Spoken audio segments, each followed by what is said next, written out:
Crees conocer Irán, piensas que es un país definido por la amenaza y la tensión, porque esa es la única versión que te han contado. ¿Alguna vez intentaste imaginar algo distinto? ¿Cómo pudo una ciudad construida sobre colinas de piedra caliza yerma, sin río, sin puerto, sin ningún recurso natural que un imperio considerara valioso, convertirse en el pedazo de tierra más disputado de toda la historia de la civilización humana? Y dime, ¿te habías preguntado por qué la declaración escrita más antigua de los derechos humanos no nació en Atenas ni en Roma, sino que fue grabada en un cilindro de arcilla por un rey persa, en el año 539 antes de nuestra era? Olvida los titulares. Irán no es el país que te entregaron en un resumen de noticias. Es una civilización que mantuvo una llama sagrada ardiendo durante 15 siglos, que talló hogares en piedra volcánica, que reconstruyó ciudades desde los escombros. Porque aquí, el colapso nunca ha significado el final. Esto es Irán, tal como es. El estrecho de Hormuz se estrecha hasta apenas unos 34 kilómetros en su punto más angosto. Y dentro de ese canal, por donde pasa aproximadamente el 20% del comercio diario de petróleo del mundo, la isla de Hormuz descansa a unos 8 kilómetros de la costa continental, mide apenas 13 kilómetros de extremo a extremo, y su perfil bajo se distingue desde Bandar Abbas como una mancha oscura sobre un agua que cambia entre el turquesa y el verde profundo. Nada en esa silueta prepara al visitante para lo que la isla realmente es, una cúpula de sal empujada hacia arriba desde el fondo marino durante millones de años, que trae desde las profundidades una concentración de 70 tipos distintos de minerales, comprimidos en una masa de tierra tan pequeña que se puede recorrer a pie en una tarde. Las playas rojas anuncian esta realidad de inmediato, un color tan saturado que el primer encuentro produce una especie de pausa mental, un instante antes de que la mente acepte que esto es, simplemente, tierra. Óxido de hierro en una concentración tan alta que la población de la isla lo ha incorporado a su vida doméstica durante siglos. La tierra roja, llamada golak, se muele hasta convertirse en pigmento, se mezcla con aceite y hierbas aromáticas para untar el pan plano, se pinta sobre los rostros durante las celebraciones. La geología bajo sus pies no se trata como espectáculo, sino como despensa. En el Valle Arcoíris, las vetas minerales corren en bandas horizontales sobre los acantilados costeros y los depósitos de mica y cristal en la arena de la playa dispersan la luz en múltiples longitudes de onda al mismo tiempo, produciendo esa sensación constante de estar caminando sobre una superficie que genera su propia luz desde dentro. Pero la misma geografía que crea esta belleza crea también vulnerabilidad. El valor estratégico del estrecho convierte a Hormuz en uno de los territorios más vigilados militarmente de la Tierra. Y las comunidades pesqueras que sostienen la economía de la isla trabajan dentro de ecosistemas marinos visiblemente estresados, en un golfo Pérsico que se calienta más rápido que casi cualquier otro cuerpo de agua comparable en el planeta. La meseta central iraní llega hasta Isfahán como una amplia llanura velada por el polvo, a una altitud de aproximadamente 1600 metros, rodeada de cadenas montañosas que se tiñen de violeta al atardecer. La Plaza Naqsh-e-Jahan, con casi 500 metros de longitud, uno de los espacios públicos cerrados más grandes de la Tierra, guarda el silencio de la mañana como un recipiente que contiene agua antes de que la ciudad despierte. Cuando la luz golpea la fachada oriental de la mezquita del Shah, su mosaico alcanza un tono cobalto tan estratificado por siglos de repetición geométrica que la superficie parece generar iluminación en vez de reflejarla. Bajo la cúpula principal, un solo aplauso regresa con un eco exacto 7 veces, los 7 cielos de la cosmología islámica, incorporados a la geometría mediante matemáticas del siglo XVII. Teología convertida en física medible. A 15 minutos hacia el norte, en el barrio armenio cristiano de Jolfa, la catedral de Band presenta desde afuera la silueta inconfundible de una estructura islámica iraní. Cúpula de mosaic, arcos apuntados, un campanario proporcionado como un minarete. Pero al entrar se revela algo completamente distinto, frescos armenios del siglo XVII que cubren cada pared, la expulsión del Edén, el martirio de los primeros cristianos, representados en una tradición por completo ajena a la arquitectura islámica que la rodea. Esto no fue confusión, fue una política deliberada del Shah Abbas, quien otorgó a la comunidad armenia de tejedores de seda de Isfahán plena autonomía religiosa a cambio de la experiencia textil que su imperio necesitaba. El resultado es un barrio donde dos tradiciones devocionales construyeron sus estructuras más sagradas a pocos pasos una de la otra, y mantuvieron ese acuerdo intacto durante 4 siglos. El río Sayandé, que alguna vez definió la identidad de Isfahán y alimentó los jardines persas que rodean su arquitectura formal, ha permanecido seco durante largos periodos en las últimas décadas. Los puentes que antes lo cruzaban ahora se arquean sobre arena, y los habitantes de Isfahán que se reúnen en sus paseos por las tardes lo hacen sobre un lecho de río que la memoria insiste en que no debería estar vacío. Y uno no puede evitar pensar en eso, en cuántos lugares de nuestra propia tierra guardamos el mismo tipo de nostalgia, ese recuerdo de un río, de un paisaje, que ya no es lo que fue. Las montañas Zagros rodean Shiraz a unos 1580 metros de altitud, en un valle que funciona como una trampa microclimática, reteniendo humedad, moderando la temperatura, generando condiciones de cultivo tan anómalas dentro de la meseta semiárida circundante que la ciudad ha sostenido el cultivo de rosas durante más de 1000 años. En las mañanas de principios del verano, la fragancia llega antes que cualquier detalle visual del asentamiento, transportada por un aire todavía no bastante fresco para conservar el aroma en vez de simplemente transmitir calor.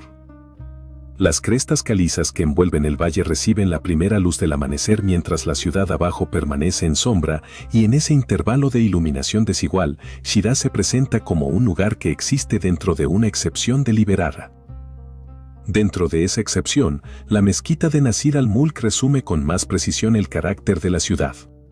Construida en la década de 1880, con una fachada de vitrales orientada hacia el este, produce cada mañana un fenómeno donde el piso del salón de oración se convierte en una superficie en movimiento continuo, luz de colores que se desplaza sobre las alfombras persas mientras la tierra gira. La arquitectura transformada por la geometría solar en un espacio devocional, prueba diaria de que la belleza alcanzada por precisión matemática es indistinguible de la gracia. Al otro lado de la ciudad, en la tumba del poeta Hafez, del siglo XIV, iraníes de todas las generaciones llegan cargando preguntas sin respuestas sobre el matrimonio, la partida, los futuros incierto, y abren sus poemas reunidos al azar, tratando los versos que encuentran como respuesta directa de una voz que dejó de hablar en el año 1390 de nuestra era y que, según la teología viva de esta práctica, nunca dejó de escuchar. La tensión contemporánea de la ciudad es más silenciosa, el mismo clima templado que sostuvo los jardines de rosas y los poetas de Shiraz ahora atrae un volumen de turismo que la escala íntima del valle nunca fue diseñada para absorber.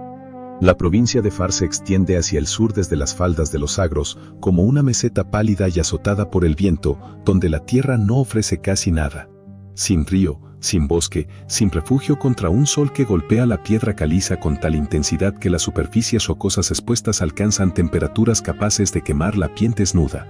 A unos 1500 metros de altitud, el aire es delgado, el horizonte es absoluto, y el silencio entre las columnas que sobreviven en Persépolis lleva consigo una calidad de ceremonia suspendida, como si la procesión representada en los muros que la rodean se hubiera detenido a mitad de paso y jamás hubiera vuelto a moverse. Esos muros son el detalle que separa a Persépolis de cualquier otro monumento imperial sobre la tierra. No muestran guerra en cientos de metros de bajorrelieve. Las 23 naciones súbditas aparecen no en cadenas, sino en procesión. Egipcios cargando lino doblado, armenios guiando un caballo, etíopes presentando una jirafa. Cada delegación tallada con su propia vestimenta, con la atención fisonómica reservada para personas consideradas dignas de ser documentadas como individuos.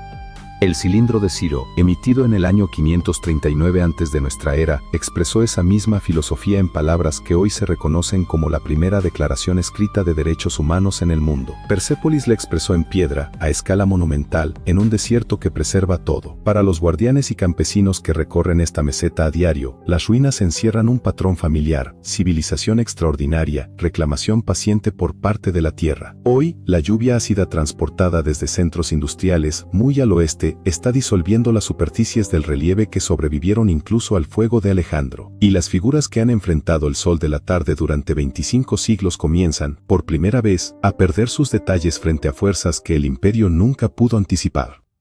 El desierto de Dasht-e-Kavir presiona desde el norte, el Dasht-e-Lut desde el este, y Yazd se asienta justo en su confluencia, como si hubiera sido colocada deliberadamente en el punto de máxima inhospitalidad, recibiendo menos de 5 centímetros de lluvia al año, soportando veranos que superan los 46 grados centígrados, absorbiendo vientos que arrastran polvo mineral fino desde salares que se extienden centenares de kilómetros en todas direcciones.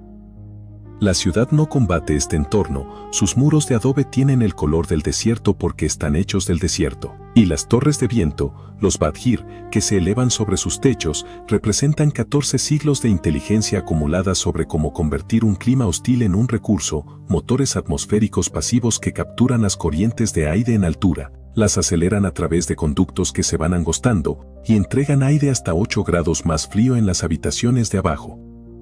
Sin partes móviles, sin energía, sin mantenimiento, más allá de limpiar el polvo de las entradas de aire. Bajo esas torres, las familias que han vivido en jazz durante generaciones describen el sonido del viento entrando por el conducto durante la noche como algo entre ventilación y conversación con el desierto, que, después de siglos de negociación, finalmente aceptó cooperar. En el Templo del Fuego de Atasvedam, una llama arde sin interrupción desde el año 470 de nuestra era, cuidada durante 80 generaciones por las mismas familias sacerdotales que entienden su obligación como el mantenimiento literal de una continuidad que antecede al Islam y que ha sobrevivido a cada transformación política desde entonces. Yazd es la única ciudad en la tierra donde esta llama antigua y el llamado a la oración de la mezquita conviven dentro del mismo barrio, dos tradiciones que llegaron a conclusiones distintas sobre lo divino y que acordaron, a lo largo de 14 siglos de cales compartidas, que el acuerdo de convivir importaba más que las conclusiones mismas. Lo que cuesta mantener este equilibrio, mientras las generaciones más jóvenes zoroástricas se marchan hacia Teherán y más allá, es una pregunta que el Templo del Fuego responde únicamente: sigue ardiendo. Teherán se anuncia desde el sur como una densidad gris parda presionada contra la cordillera de Alborz, que se eleva por encima de los 5.600 metros en el pico volcánico del Damavand, su línea de nieve visible en días claros como una franja blanca y horizontal trazada contra la atmósfera superior, limpia y completamente indiferente a lo que se acumula abajo. La ciudad se extiende por la ladera sur de la montaña, con una diferencia de altitud de casi 900 metros entre sus distritos más ricos, al norte, y sus zonas más industriales, al sur. Una estratificación topográfica tan precisa en su correspondencia con la geografía económica que la altitud aquí funciona simultáneamente como medida meteorológica y como dirección social. Bajo la ciudad visible, 5 fallas identificadas convergen debajo del tejido urbano. Las evaluaciones sismológicas describen un terremoto de magnitud 7 directamente bajo un área metropolitana de 15 millones de personas, no como una cuestión de probabilidad, sino de tiempo. Y las estructuras de concreto más antiguas, que cubren gran parte del área urbana, representan una vulnerabilidad que los informes oficiales han documentado durante décadas sin generar una respuesta estructural adecuada. Dentro del Palacio Golestán, el Salón de los Espejos demuestra lo que esta civilización fue capaz de producir cuando se le dio tiempo y patrocinio. Los artesanos Qajar quebraron espejos en millones de fragmentos angulares y colocaron cada pieza individualmente en el yeso, angulada para captar la luz desde todas direcciones simultáneamente. Una sola vela introducida en esta sala se multiplica a través de millones de superficies hasta que las paredes se disuelven en una luminosidad sin fuente aparente. La convicción teológica de que la luz divina no se concentra en un solo punto, sino que se distribuye sobre cada superficie dispuesta a recibirla, hecha físicamente habitable. Afuera de las puertas del palacio, la ciudad vive dentro de la distancia práctica entre esa visión y la aritmética de las sanciones, el tráfico y la resistencia diaria, una distancia que los habitantes de Teherán han refinado, generación tras generación, en una forma muy particular de perseverancia. Y quizás ahí, en esa persistencia silenciosa frente a lo imposible, hay algo que muchos reconocerían como propio. El monte Saan se extiende por el horizonte al sureste de Tabriz como un volcán en escudo de una masa horizontal tan amplia que se lee menos como una montaña y más como un terreno elevado que olvidó detenerse. Su última erupción importante ocurrió hace aproximadamente 10.000 años, depositando cenizas volcánicas sobre los valles cercanos que, comprimidas durante milenios, se transformaron en ignimbrita, una roca gris suave y térmicamente estable que se erosiona bajo el viento y la lluvia formando conos de entre 5 y 12 metros de altura, agrupados en geometrías irregulares.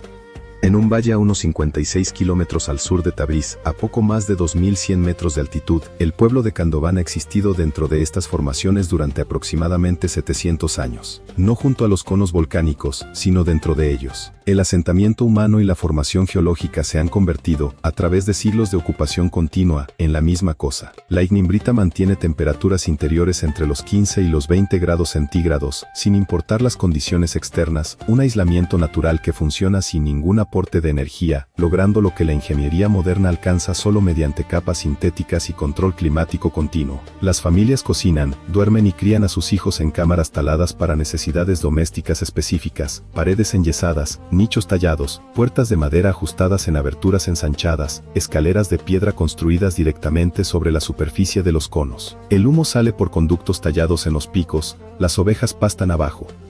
Lo que separa a Kandován de Capadocia, el paisaje de cuevas turco que recibe una atención internacional incomparablemente mayor, es el simple hecho de que aquí nadie se fue jamás. Las viviendas de Capadocia fueron abandonadas y convertidas en hoteles boutique. Las residencias de Kandován continuaron habitadas. La emergencia de la era mongola que originalmente empujó a la gente hacia la roca se transformó, a lo largo de 7 siglos, simplemente en la manera en que se organiza la vida. La presión contemporánea es económica, no geológica. Las generaciones más jóvenes sopesan la estabilidad térmica de la roca volcánica frente a las oportunidades profesionales disponibles a poco más de 50 kilómetros montaña abajo, en Tabriz. El desierto de Lut ocupa el sureste de Irán como una de las superficies más calurosas de la Tierra. Mediciones satelitales han registrado temperaturas del suelo que superan los 70 grados centígrados. Y en su borde occidental, en la provincia de Kermán, la ciudad de Arjevan se levanta desde el fondo del valle con muros tan uniformemente del color del terreno circundante que el ojo, al principio, los confunde con topografía en vez de arquitectura.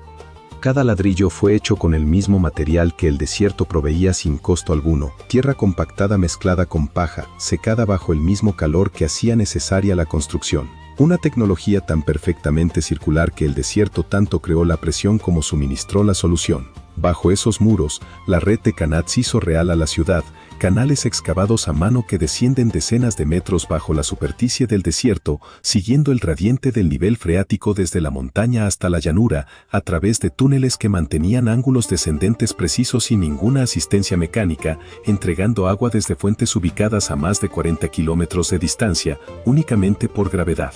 El Kanat encarna una sola idea: el desierto no carece de agua, simplemente la guarda bajo tierra, fuera del alcance de la evaporación. Y la respuesta humana correcta es descender, mediante un trabajo medido a lo largo de generaciones, hasta el lugar donde esa agua ya existe. Este sistema sostuvo a una ciudad de la Ruta de la Seda de 13.000 habitantes durante 20 siglos.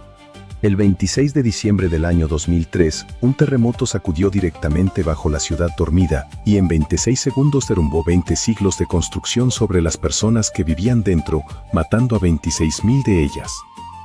La reconstrucción ha continuado por más de 2 décadas. Ladrillos originales recuperados de los escombros, limpiados, catalogados, devueltos a sus posiciones aproximadas.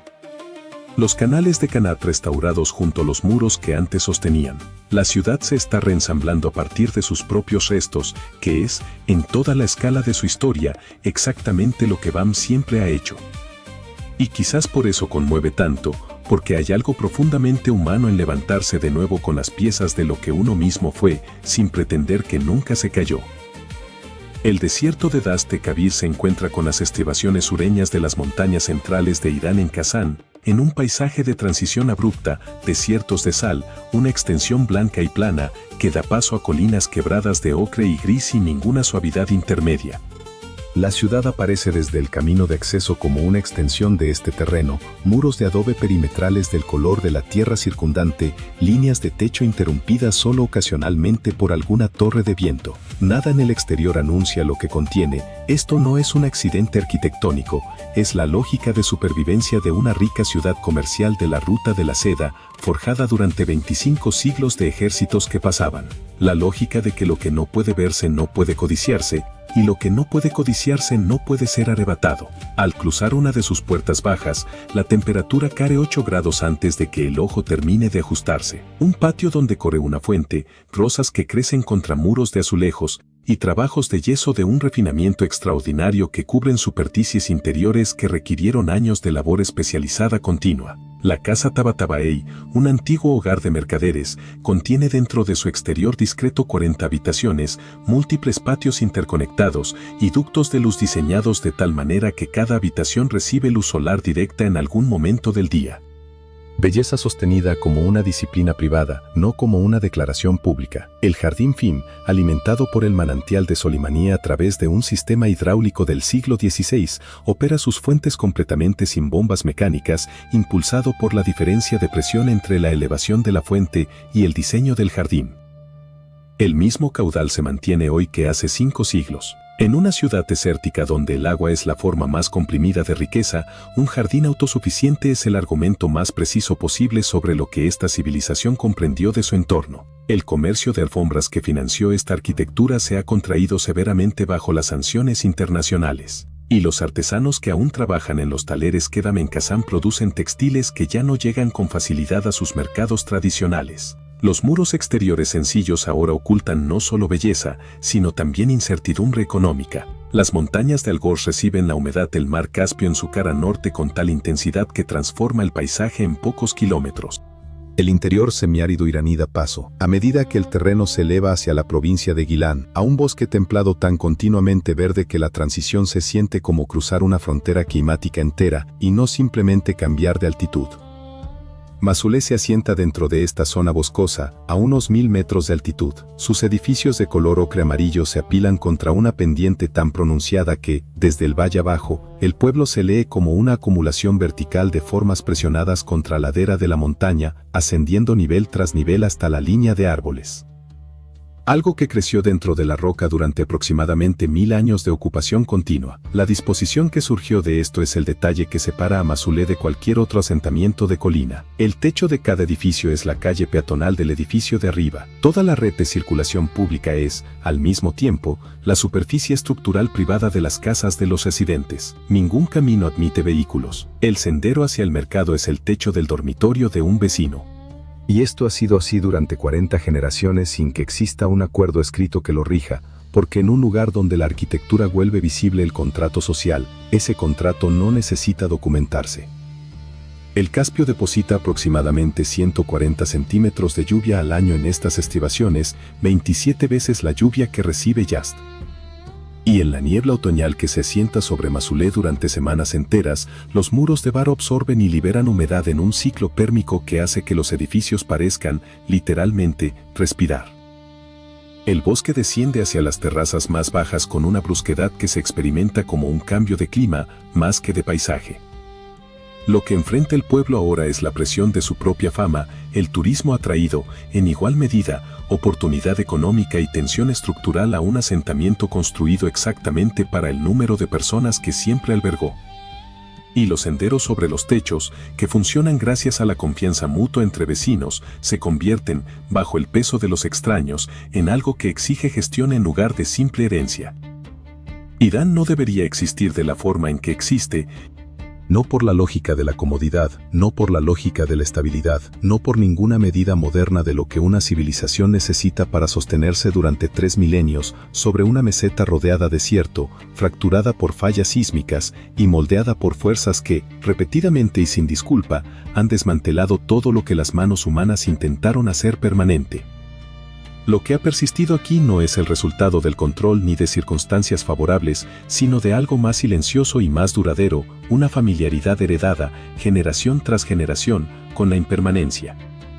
La comprensión acumulada de que la respuesta correcta frente a un mundo inestable no es exigirle que se estabilice, sino aprender, con el paso de los años, el arte preciso de vivir bien dentro de esa inestabilidad. A medida que el clima y la incertidumbre comienzan a redefinir las condiciones de existencia para sociedades que durante siglos asumieron lo contrario, los lugares que nunca sostuvieron esa suposición, los lugares que construyeron su sabiduría directamente desde la presión, desde la escasez, desde la necesidad de negociar con una tierra que ofrecía belleza y dureza en la misma medida inseparable, empiezan a sentirse menos como excepciones a la historia moderna y más como sus primeros capítulos. Irán es uno de esos lugares. No es el único. Y tal vez, al final, la verdadera pregunta no sea qué tan diferente este mundo del nuestro, sino cuánto de nuestra propia manera de resistir, de reconstruirnos, de aferrarnos a lo que amos aunque la tierra tiemble bajo nuestros pies, ya estaba escrita, sin que lo supiéramos, en la misma piedra.